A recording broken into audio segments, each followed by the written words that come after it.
भागवत का सार है कि युद्ध ही तो वीर का प्रमाण है।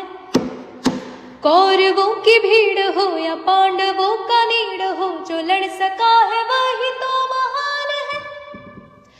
जीत की हवस नहीं, किसी पे कोई वश नहीं, क्या जिंदगी है ठोकरों पे मार दो।